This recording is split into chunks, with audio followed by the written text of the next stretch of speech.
शेख मतीन साहब, शुक्रिया आपके वक्त का। आपको भी शामिल गुफ्तगू करेंगे। हुर्रियत रहनुमा सैयद अली गिलानी की वफ़ात पर हम बात कर रहे हैं। उनकी जद्दोजहद थी, ख़ासतौर पर कश्मीर के लिए, जिन्होंने आवाज़ उठाई और जिस तरह से उनकी तदफीन की गई, रात की तारीखी में उनकी तदफीन कर दी गई, कर्फ्यू लगाया गया। क्या लगता है, भारत मैयतों से भी खौफज़दा है? क्या कहेंगे आप? जी, मैं आपको बताऊंगा, असल में जो भारत जो है ना, जो ये जितने भी ऊंचे हथकंडे कर रहे हैं, अभी आप देख लीजिए, जो आपने खुद भी बात की है मोहतरम गिलानी साहब के हवाले से, भारत को पहले भी खौफ था गिलानी साहब की वजह से, इसीलिए उन्होंने 2010 से आज तक उन्होंने उनको ये हाउस अरेस्ट रखा है। यानी हम समझते हैं ये जो मोहतरम हमारे कायद है, इनकी डेथ हुई है, ये हिरासती कत्ल भी एक है। तो दूसरी बात यह है कि अब तो वो इन्ना लिल्लाहि व इन्ना इलैहि राजिऊन, उसके बाद आप देख लीजिए जो उनकी डेथ बॉडी है, क्योंकि गिलानी साहब जो है वो पूरी कश्मीरी कौम का कायद है, लीडर है, इसलिए पूरी कश्मीरी कौम जो है वो इनका इंतजार करने के लिए घरों से बाहर आ रहे थे। वो समझते थे कि उनको अब जाना है जान आफरीदी के पास, तो हम उनका आखिरी दीदार करें। लेकिन हिंदुस्तान में जो कि हमारा कश्मीर है, पहले ही ये जेल खाना बना है, उन्होंने मजीद डिप्लॉयड की है फोर्सेस की मुख्तलिफ जगहों पर, खासकर जो उनका घर है वहाँ के जितने भी नाके थे उनको बंद किया गया, लोगों को आने नहीं लगा दिया गया। और इसका मतलब ही है कि भारत को अभी भी उनका खौफ है और डर है। लेकिन जो मैं बात आपको कहना चाहूंगा वो ये है, गिलानी साहब का जो नजरिया है, गिलानी साहब का जो नारा है, गिलानी साहब के जो जज्बात है, अब दूसरी जनरेशनों में मुंतकिल हुई है। इसीलिए जब गिलानी साहब को गिरफ्तार किया गया और जब उसको गाड़ी में चढ़ाते थे, उन्होंने कहा कि ठीक है, आप मुझे गाड़ी में एक गिलानी को आप अरेस्ट कर रहे हैं, लेकिन यहाँ पे हजारों और लाखों गिलानी पैदा हुए हैं। इसलिए हम भारत को बताना चाहते हैं कि गिलानी साहब का जो ये मौक़िफ़ था, गिलानी साहब का ये जो नारा था, ये सिर्फ गिलानी साहब का नहीं है, ये पूरी कौम का नारा है। वो क्या है कि कश्मीर, यानी जब तक कश्मीरियों को उनका हक खुद इरादत नहीं दिया जाता, वो अपनी जद्दोजहद को अपनी कायद की तरह सारी रखेंगे, चाहे उनको अपनी जान को भी कुर्बान क्यों ना करना पड़े। शेख साहब, इस वक्त बताइएगा वादी की क्या सूरत हाल है? कर्फ्यू नाफिज कर दिया गया है और कश्मीरियों की आवाज़ को दबाने की कोशिश की जा रही है, लेकिन वो दबने वाली नहीं है, जैसा कि तारीख बताती है। इस वक्त क्या सूरत हाल है वादी में? इस वक्त कश्मीर की सूरत हाल है वो बहुत ही गंभीर है। मैं आपको बताऊंगा, कल से हमारा राब्ता था, मुनक़ता था, क्योंकि उन्होंने नेट पे भी अब पाबंदी लगाई है, जगह जगह पे फौज जो उनको उन्होंने तैनात की है।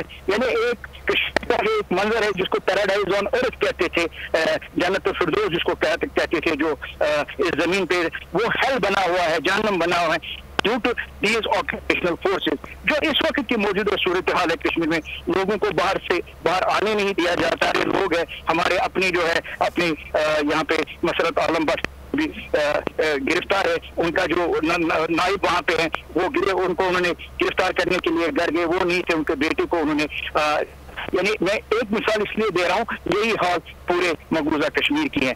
और आप ये देख लीजिए और ये देख लीजिए कि जो हमारे की जो लाश थी, हिंदुस्तान ने उसको मतलब छीन लिया है, ठीक है ना, और उनके खानदान को भी जद को किया है। इसलिए जो कश्मीर की जो सूरत हाल है वो बड़ी गंभीर है। एक आप समझिए जेल खाना बना है, लेकिन कश्मीरियों के जज्बे और हौसले कम नहीं हुए। अच्छा, यासीन मलिक के बारे में भी बात करना चाहेंगे। उन्हें भी नज़रबंद रखा और उनकी हालत को लेकर, उनकी तबीयत को लेकर भी कुछ अच्छी खबरें नहीं आ रही। इस जुल्म के खिलाफ अब कश्मीरी किस तरह से हम आवाज़ होंगे, किस तरह से आवाज़ उठाई जाएगी, बताएंगे आप? हाँ, यासीन मलिक साहब जो हमारे दूसरे कायद है, क्योंकि ऑलरेडी जो ना उसकी हार्ट की प्रॉब्लम है, उसके सर्जरी भी हुई है ऑलरेडी ना, तो उनको कंफर्म रखा गया है एक सेल के तहत। और बदनामा जमान जेल जो दिल्ली में है, जिसको जेल कहते हैं, तो उनकी सेहत के हवाले से भी तशवीशनाक सूरत इस तरह जिसको रखा गया है वहाँ पे ना, अगर आम बंदा भी हो, सेहतमंद बंदा भी हो, वो बीमार हो जाता है, उन्होंने उनको रखा है। और जो ऑलरेडी बीमार है, आपको उसकी सूरत हाल क्या होगी। ये सिर्फ यासीन मलिक साहब की बात नहीं, ये हमारे शबीर अहमद शाह साहब है, वो भी इसी तरह, उनकी भी सेहत खराब है। हमारे मसरत आलम बख्श है, जिनका नारा है गिलानी साहब की तरह, क्योंकि वो गिलानी साहब के दाएं बाजू थे, हम पाकिस्तानी है, पाकिस्तान हमारा है, सोशल मीडिया पे सब कुछ मौजूद है। तो उनको 36 दफा पब्लिक सेफ्टी एक्ट लगा है और 36 दफा क्राश हुआ है, फिर उनको गिरफ्तार किया गया है। इसी तरह हमारी जो बाजी है, बाजी है, उनकी सेहत भी ठीक नहीं है। बाकी नईम खान साहब है, शाहिदुल इस्लाम साहब है, मुख्तलिफ हुर्रियत रहनुमाओं को नजरबंद किया हुआ है। मतीन साहब आपसे गुफ्तगू करेंगे। लगाई साहब, जैसा कि मतीन साहब कह रहे हैं कि मुख्तलिफ जितने भी हुर्रियत रहनुमा हैं वो इस वक्त नज़रबंद हैं, और ख़ुद अली गिलानी साहब जो हैं वो भी 11 साल तक नज़रबंद रहे और इसी दौरान उनका इंतकाल भी हो गया। ये इंसानी हुकूक की तंजीमें किधर हैं इस तमाम तर सूरत हाल में? पिछले 2 साल से जो कुछ कश्मीर में हो रहा है, हुर्रियत रहनुमाओं की जो है वो आवाज़ को दबाया जा रहा है, नज़रबंद किया जा रहा है, इंसानी हुकूक की तंजीमें चुप क्यों हैं? वो समंदर में अगर कोई मछली कहीं पर फंस जाए तो उस तरफ जाती हैं वो तंजीमें, और अगर कोई कहीं किसी आम से जानदार को, वो जानदार तो जो भी हो जानदार ही होता है, अगर कोई ख़तरा लाक हो तो फिर वहाँ पहुँच जाते हैं। देखो हम कितने बड़े इंसान हैं, देखिए बिल्ली फंसी हुई थी और हम बिल्ली को उसकी जान बचाने के लिए हमने इतने दिन सारी दुनिया के कैमरे वहाँ लगा देंगे और बताएंगे कि इस तरह से कश्मीर में जो कुछ हो रहा है, कश्मीर में इंसानी हुकूक की जो खिलाफ वर्जियाँ हो रही हैं, कश्मीर के अंदर जो बच्चों पर बैलेट गने चलाई जा रही हैं, और जिस तरह से वो कश्मीरी ख़वातीन की बेहुरमती की जा रही है, जिस तरह से कश्मीर में मज़ालिम के पहाड़ तोड़े जा रहे हैं, उस पर आलमी इदारे यानी यूनाइटेड नेशन का जो ह्यूमन राइट कमीशन है उसकी रिपोर्ट आई थी। उसके बावजूद भी भारत से कोई नहीं कह रहा है कि भाई ये क्या कर रहे हो, ये क्या तरीक़ाकार है कि एक आबादी नहीं रहना चाहती है, वो तारीख़ी तौर पर, वो जोग्राफियाई तौर पर, वो अपने हर लिहाज से तहजीबी, तमदनी, लसानी, हर तरीके से वो आपके साथ नहीं रहना चाहती है, मजहबी एतबार से वो आपके साथ नहीं रहना चाहती है, तो आपको उनको आज़ादी देना पड़ेगी। और दुनिया भर की ये उसूल है कि अगर कोई इलाका, कोई खित्ता अपनी खुद मुख्तारी के लिए जद्दोजहद करता है तो उसको दुनिया भर की तंजीमें ये नहीं कहते हैं कि ये टेररिस्ट हैं, ये दहशत गर्द है। ये कश्मीरी 73-74 साल से इस क्लेम पर हैं, और डोगरा राज से उनने माना नहीं था, डोगरा राज को भी। ये भी कोई बात हुई कि 70 लाख रुपए डोगरा दे दे और अंग्रेज़ों से कहे जी रियासत हमें दे दे और रियासत उसको मिल जाए। ये कोई इंसानों का ख़रीदो फरोख्त इस तरह होती है क्या? खित्तों की खरीदो फरोख्त इस तरह होती है क्या? ज़मीनों की और मुल्क की और वतन की और देश की खरीदो फरोख्त इस तरह से होती है कि इतने पैसे दे दो, इतने पैसे में ये ले लो? ये नहीं होती है इस तरह से। कश्मीरियों का कश्मीर कश्मीरियों का है, कश्मीरियों ने ऑप्ट किया है। कश्मीरी 74 साल से कह रहे हैं कि हम पाकिस्तान के साथ रहना चाहते हैं, और इस बात को आलमी बिरादरी को सुनना होगा, और अक़वाम मुत्तहिदा की करारदादें उनको सुनना होगा, सिक्योरिटी काउंसिल की करारदादें उनको सुनना होगा, और उन्हें कश्मीरियों को यह हक मिलना चाहिए। यकीनन लगारी साहब, उनको उनका हक मिलना चाहिए, लेकिन किस तरह से इस चीज़ को मुमकिन किस तरह से बनाया जाएगा? मुमकिन इस तरह से बनाया जाएगा कि आवाज़ आपकी, अगर हम वकील के तौर पर हैं, अगर पाकिस्तानी ये समझते हैं कि वो कुर्बानियाँ हमारे लिए दे रहे हैं, वो हमारे जोग्राफिया का हिस्सा होना चाहते हैं, वो तहजीबी, तमदनी और हर लिहाज से वो हमारा हिस्सा है, तो फिर हमें उनकी आवाज़ बनना होगा। हमें एक रियासत के तौर पर उनके बारे में एक खुला मौक़िफ़ इख्तियार करना पड़ेगा।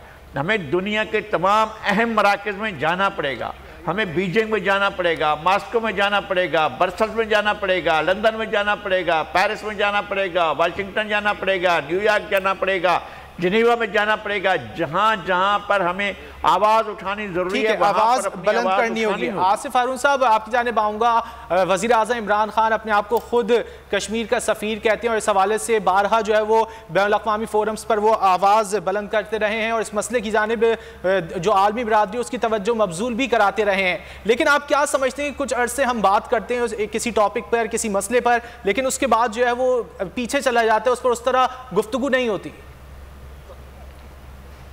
जी, ये अफसोसकुन बात है कि जिस तरीके से हमने पैरवी करनी चाहिए थी इस कश्मीर मूवमेंट की, क्योंकि ये तो कायद-ए-आज़म ने कहा था ना कि शहरग है, तो शहरग तो फिर शहरग होती है।